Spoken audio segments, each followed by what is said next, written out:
So we're at Fuji for race 2 of season 2. We're in the Aston Martin Group 3 machine. Fuji is a very technical track. It rewards a good trail braking technique. So, braking reference for turn 1. Stand on your left hand side just as it disappears from view. It's a heavy braking zone, moving down through the gears pretty quickly. Trail braking towards the apex. You do want to clip the curb there, I'm slightly off it. And you want to build power, managing the oversteer, running wide on the exit. Brake reference for turn 2 is just as you pass the 100 board. It's not heavy braking, about half brake pedal, just enough so that you clip the curb, taking a lot of it, but not too much speed that you run wide on exit. Through turn 3, the long right hand sweeper, you need to be modulating the throttle to keep inside. Exit of turn 3 is important to position your car back over to the right hand side for turn 4. Braking just halfway between the 100 and the 50 board.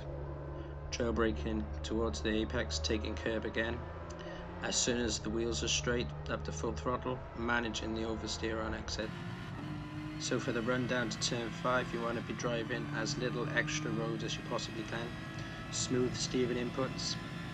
The brake reference for turn 5 is the advertising board just as it disappears overhead from view. It's a heavy braking zone like turn 1. Rewarding again for trail braking towards the apex, which you take a lot of. A small blip of full throttle towards turn 6, again keeping tight to the curb. Straight wheels, cutting the curb on the exit there. Any steering angle on that exit is going to cause an oversteering mess. Brake reference for turn 7 is just as the orange Armco barrier disappears from view. Braking through this corner, you're just wanting the front end to dig in, giving you a lot of control with where you're placing the car. You want to be using all the road on exit. Braking for turn 8, same again, just like 7. It's a little dab. You're wanting to get the front end to bite.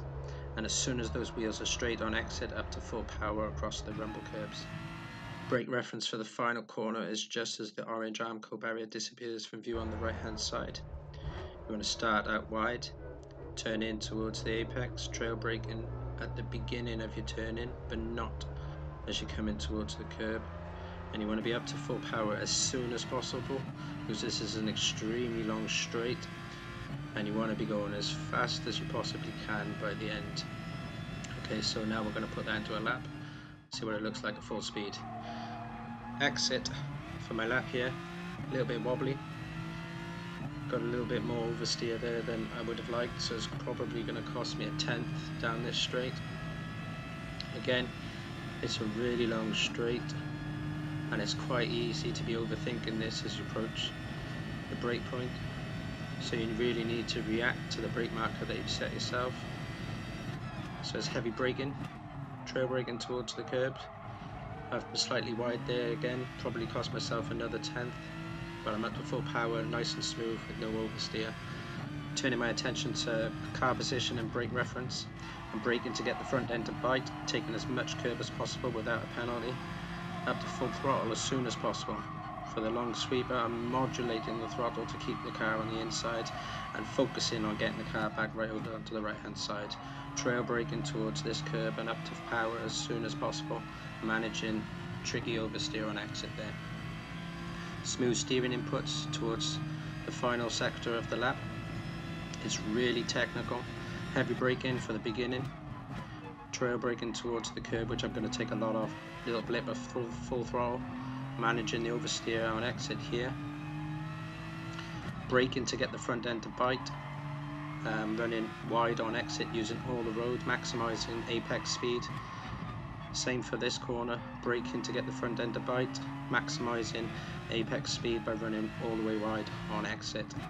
And it's the final corner with a long straight. I'm setting the car up to get up to full power as soon as possible to maximize my speed down the start finish straight to be able to finish the lap with a strong time.